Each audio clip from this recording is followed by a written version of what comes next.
time we did, Hazard. This time we're gonna do Lopa. Really, we're gonna do other things too, but Lopa's the main one. Here we've got, this is risk analysis and assessment.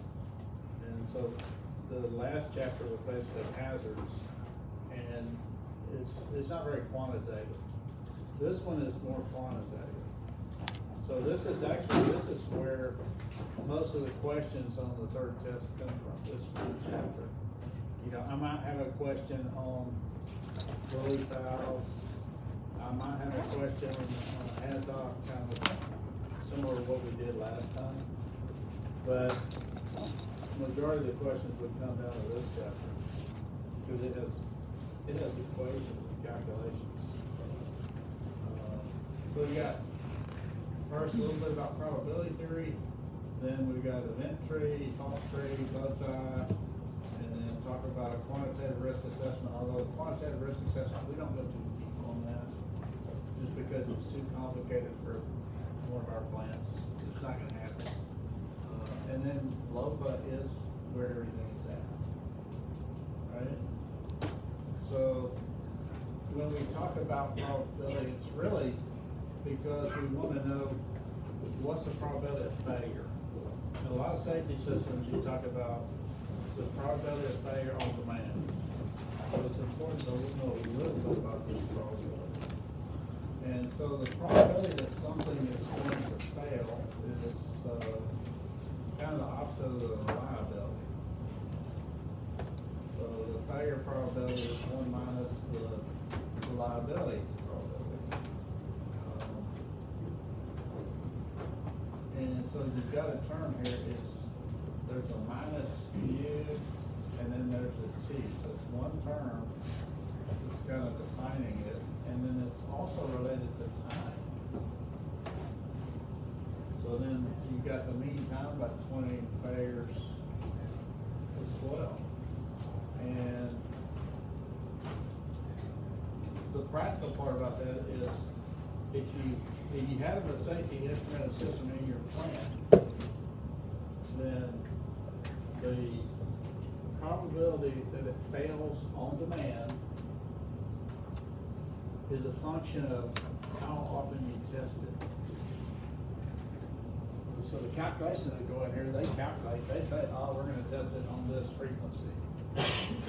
Those numbers come in and they're used to calculate what's the probability it will fail when you need it. The probability of failure on demand. And so in a real sense, if they don't test it, or they don't test it all the way to the final control element, then you're violating the calculations that went into the probability of failure on demand, and you may think that you're protected when you are not to the same level. So probability of failure of components, there's what's called the bathtub model here. You got a lot of infant mortality, and then a long period of constant failure rate, and then old age failures here. Normally we're in this period of approximate failure rate. And you may be, you may have seen the infant mortality. It's more sort of electronics than anything else. Right, you get a new computer, you put all the components together, they have a burn-in period, and the purpose is to see if anything's gonna fail just immediately. And once you get through that period, it's more likely that your computer's gonna work for a while. These are failure rates of typical components. And so you would use those if you're going to do a calculation. So first you'd say, well, what is my scenario? And a scenario may be that my controller failed. Well, this is what we would use for the controller failure rate in this class. So 0.29 false per year. Now if you've got that number, then that can relate directly to the probability of failure on the van.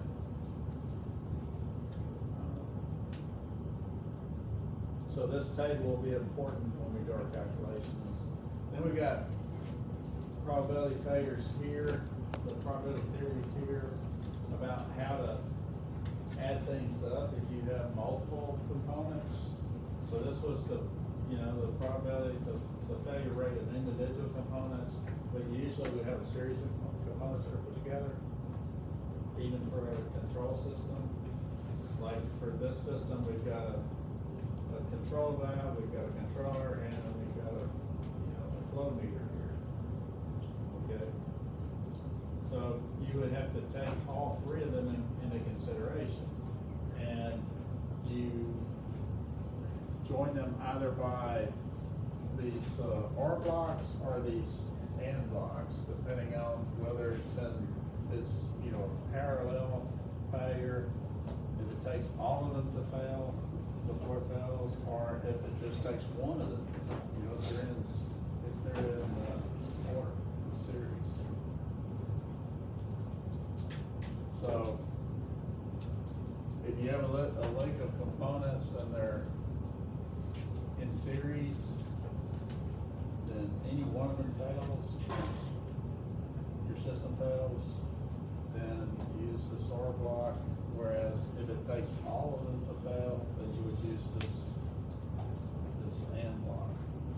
So if we look at this one and we say that the flow is measured by differential pressure, and then the control valve manipulates it, and we want to know what the overall failure rate is. What are the components of this system? Well, there's a control valve, there's the controller, and there's the flow meter. 3 components. Now, are these in parallel or are they in series? So the question, you would answer that by, if they're in parallel, it would take all 3 of them to fail for this thing to fail. If they're in series, only one thing fails and this loop fails. So which is it? Are they in parallel or are they in series?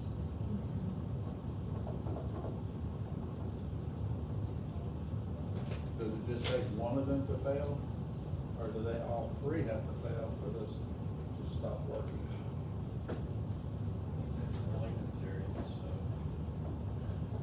Well, if the control valve fails, is the controller gonna keep working? No. If the controller stops, are you still gonna be moving the control valve to adjust the flow? No. If the meter stops working, is the controller gonna work? Probably not. No. So they're all, they're connected in series. If any one component fails, the whole system fails. And so you use the equation for components in a series. And so if you go back, you can find the failure rate and faults per year. And then the reliability is defined in terms of the equation. The reliability is equal to E to minus mu T. The failure probability then is 1 minus reliability. So that's how you would do that particular calculation. So this 0.45 is the probability of failure over the course of 1 year. That's a pretty big number, right? And then we said that they were in a series, and so the series number was which one? Series length.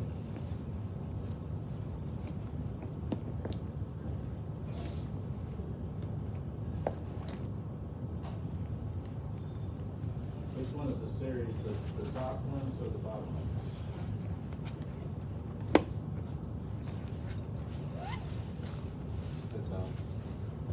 It says series length of components. You see it? Series length of components. Right there. And so, if we wanted to calculate the reliability of the overall system, it would be the pi of I to 1 to n of the reliability of the individual components.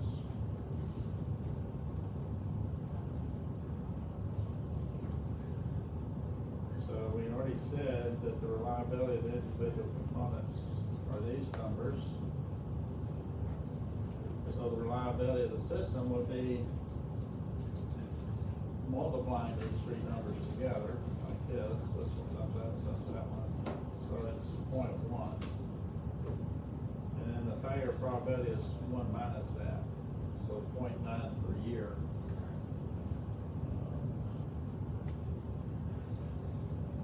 Then you can also use this to get the failures per year based on this equation for reliability. And you can use it to get the mean time between failures, because that's 1 over the reliability here. So that's a typical kind of a problem. You have a system. It may be in series, it may be in parallel, or there may be some parallel and some series parts of it. So you combine it using these types of items. You know, if it's in series, you link it by the R's. If it's in parallel, you link it by ands for the reliability. And then when you're finished, you'll have a reliability of the system itself. And then the probability is 1 minus that. And then the failure rate is also related to this equation. Let's see, where was that from? That was from here, right here. Okay. And so if you know what the reliability is, you can calculate mu, assuming you know what the time is. And this was over a year.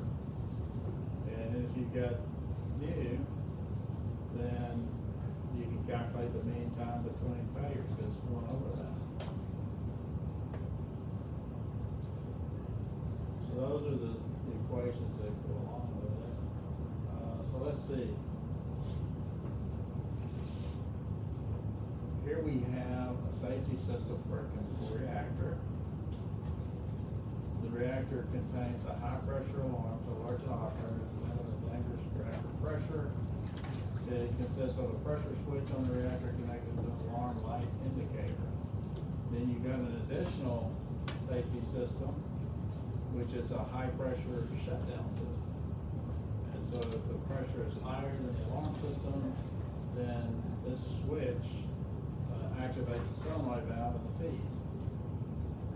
So the question is, typical, what's the failure rate? What's the failure probability, reliability, mean time between failure for a high pressure system condition? Right, so the question, I guess, first you need the individual components. You got to figure, are they connected by series? Are they connected by parallel? So what are the individual components? Well, we've got alarm, we've got a pressure switch, we've got another pressure switch apparently, and we've got a solenoid valve. So those are our components. We have to find them in here. So we've got a solenoid valve right here is 0.42. We've got a pressure switch in here somewhere. There we go. Pressure switch is 0.14. And then we've got alarm. I guess you could use an indicator lamp. This is really old if you do that. So let's see what they use. Yeah, they use an alarm indicator. Okay, so the question though is, are they in, so we got 4 items here, right? Are they in series or are they in parallel? So we got, let's see, we have 2 pressure switches, and failure rate is 0.14.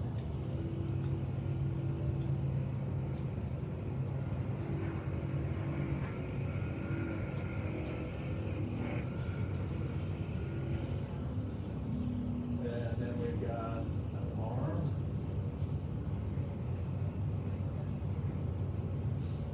This alarm light, and it was 0.044.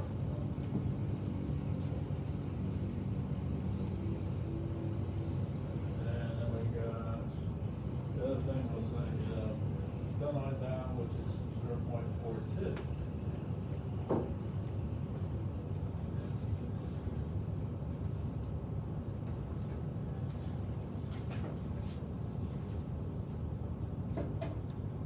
So we have two pressure switches, right? So, are these in series or are they in parallel?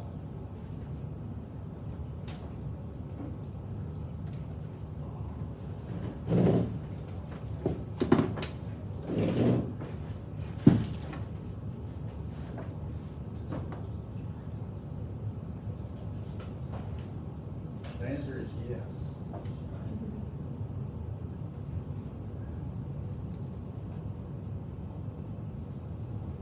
So if you look alarm at, separate from the controller, but the controller's series. what? The alarm separate from the controller, but the controller itself is series. This is separate from that, it's completely independent, right? Which means that if either of these things fail, it's not gonna affect that. Okay? So these two are in parallel with these two. But on the other hand, this one and this one are in series. And this one and that one are in series. So really you've got the pressure switch and alarm. Okay, so we have pressure switch, and alarm. Those are in series, right? And then we got a pressure switch and a solenoid valve. And those are in series. And then these two together are in parallel. Alright. So if they're in series, then reliability is the product of the different reliabilities. Okay, so reliability of this one is 0.14 for the pressure switch times 0.044 for the alarm. Reliability of the other one is 0.14 pressure switch times 0.42 solenoid valve. Okay?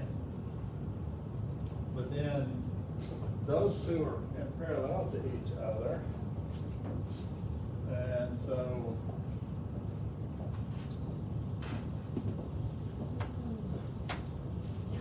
you gotta use one of these equations.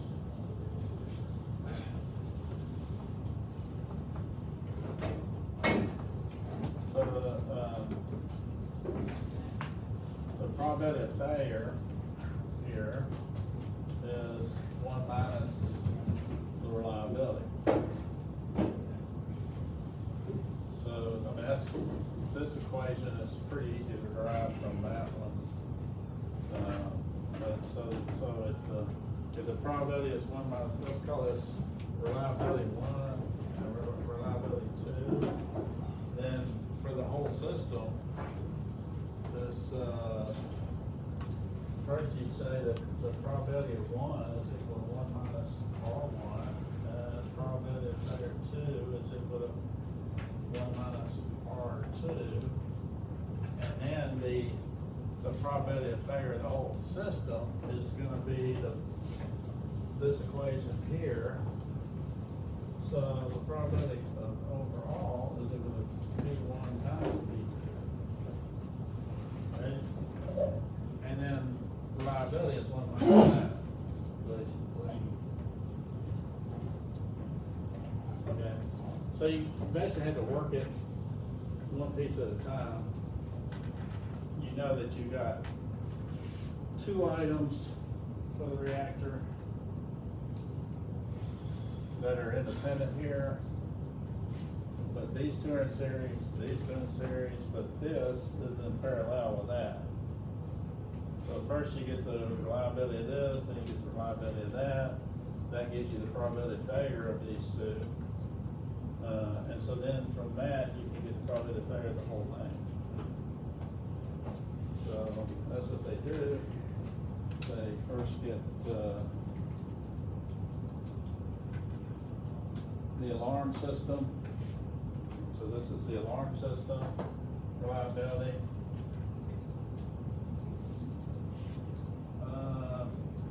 You know what? I multiplied the failure rates, didn't I?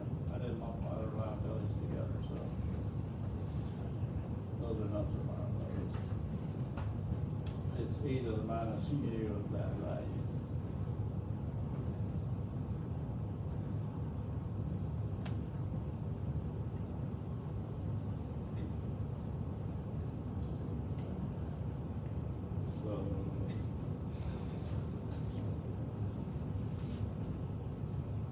This really, e to the minus that times e to the minus that, e to the minus that, e to the minus that.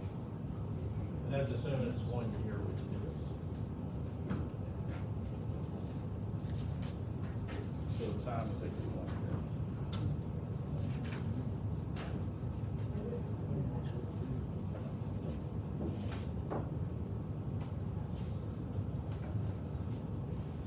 So they got the failure rate and the reliability, then you combine the reliability here for the alarm system, and then you combine the reliability here for the shutdown system, and then here you're combining the 2 together, and then that gives you the reliability of the overall system, and then you can back out this failure rate, and in the meantime, between failures from that.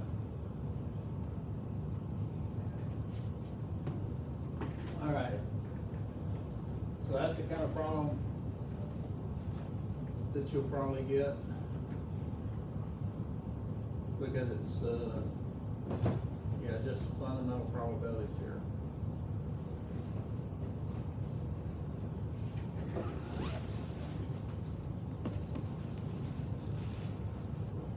So you'll probably have to figure out, number 1, is it in series or is it in parallel? Or is it a combination like this one? And then you'll have to figure out what the components are, what their failure rates are. And then you have to go take that. So you get the reliability from equation 12.1 for each of the pieces, and then combine them either as a series or as parallel, until you end up with the, the probability of the whole thing. Okay. And the failure rate. That makes sense?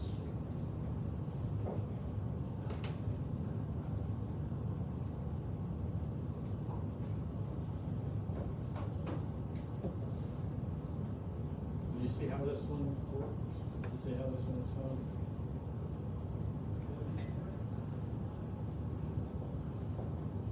No time like the present. It's your last chance. I don't know if I'm gonna be on here next week. Just tuned out, my time was done. Is your time next week. You're in charge. Send you out. The world has to deal with you now.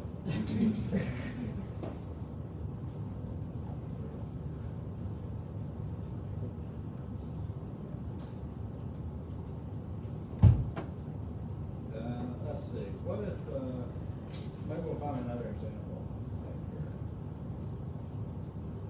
I'm gonna skip this because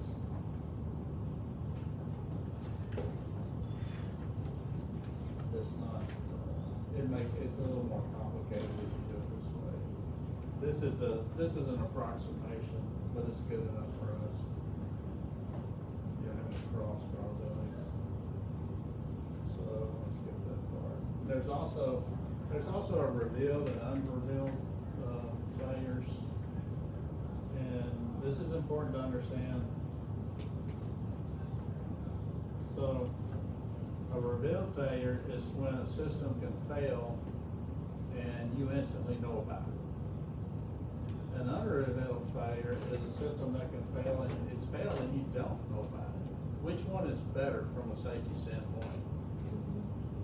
Yeah, it would be revealed failure. You might have a failure that's, failed, you don't know it failed, right? That's why a lot of the systems that involve signals, from pressure switches, for example, you have two ways to work them.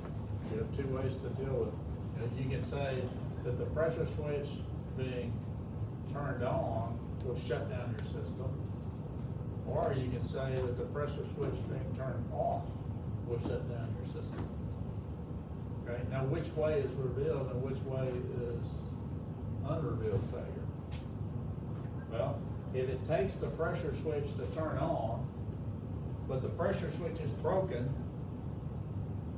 that would be like an unrevealed failure.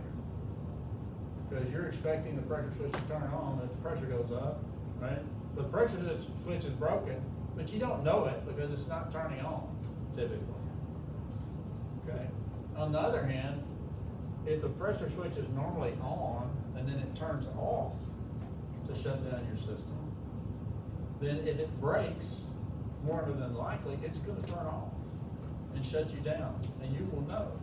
So that's a revealed type of failure. Most of the things that we do, we try to make it to where it's you'll get a revealed failure out of it. You would rather not configure something in such a way that you can have something break and you don't know it's broken. Okay? Now it's true, that'll happen anyway, because systems are so complex. And some things you don't know about, like the solenoid valve. How do you know if the solenoid valve is going to work or not? Is it if the solenoid valve fails, shut down solenoid valve. If it fails, are you going to know about it?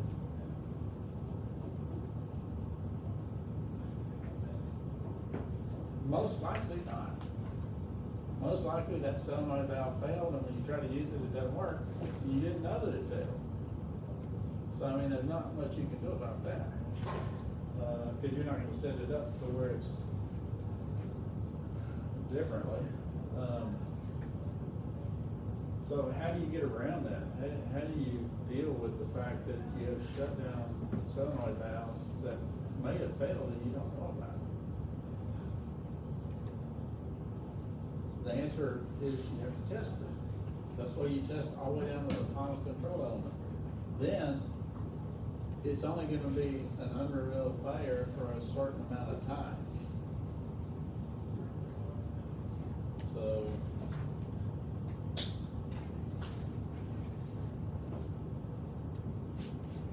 if you test it on a certain frequency, that mitigates the issue with unrevealed failures.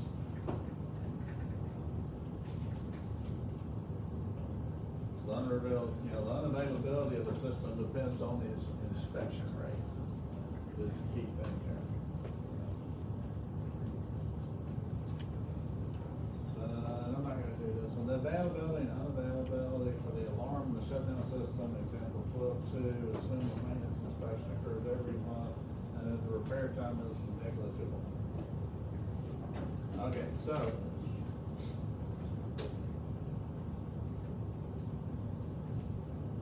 they're saying that the alarm system, actually they're saying both systems demonstrate unrevealed failures.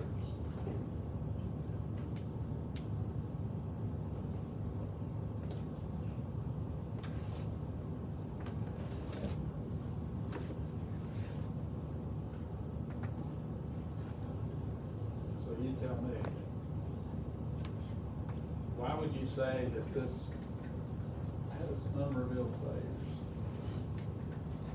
If something fails, you won't know about it. Why?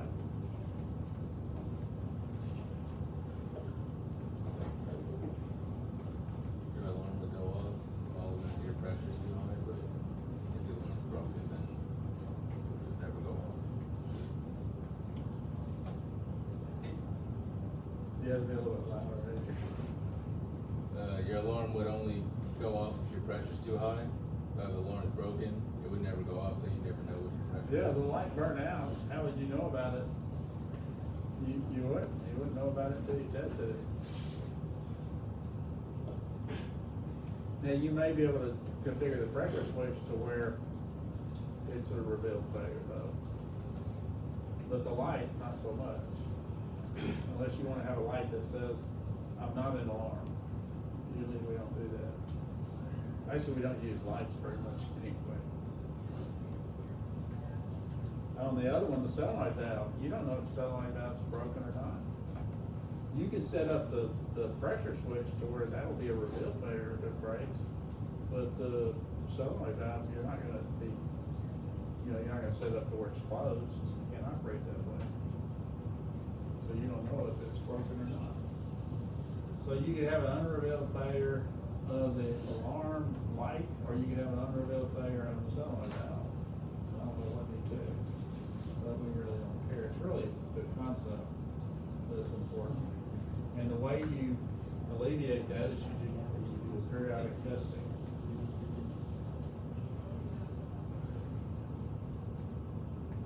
All right, so what is a common cause failure? Why do we have redundancy?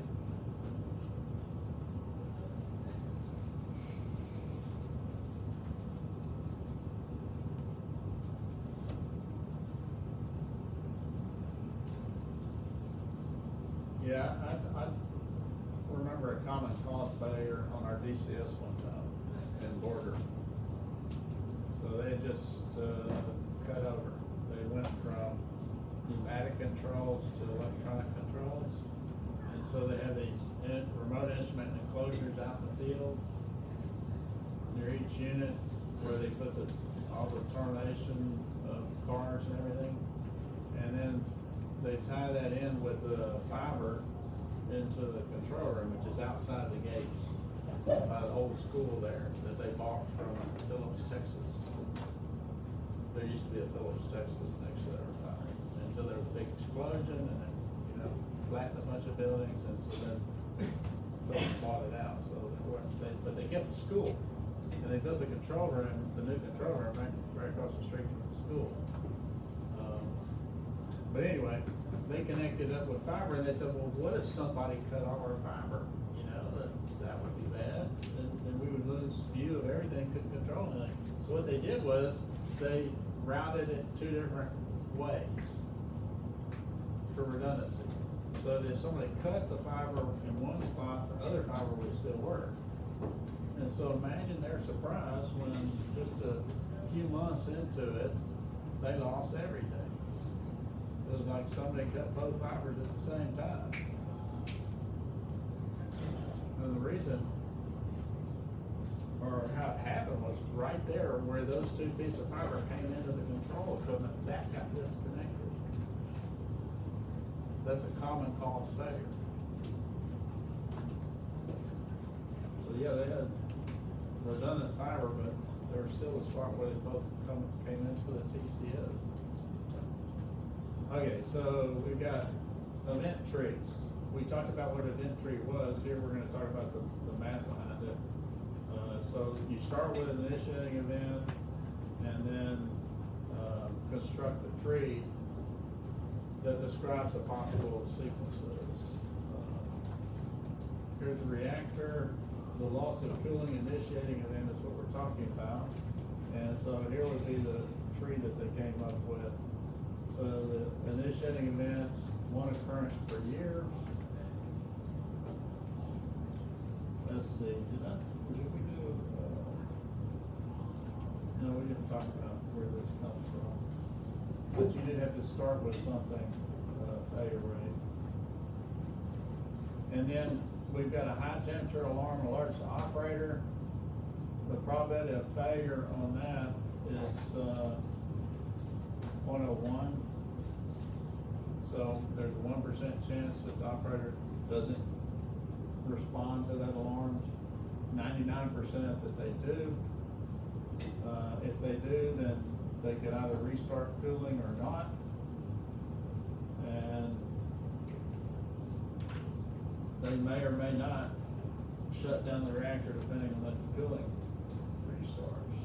But in the 1% chance that the operator did not get alarmed, they may notice it.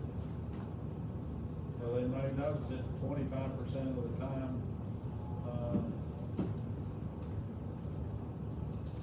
Or not. So here's this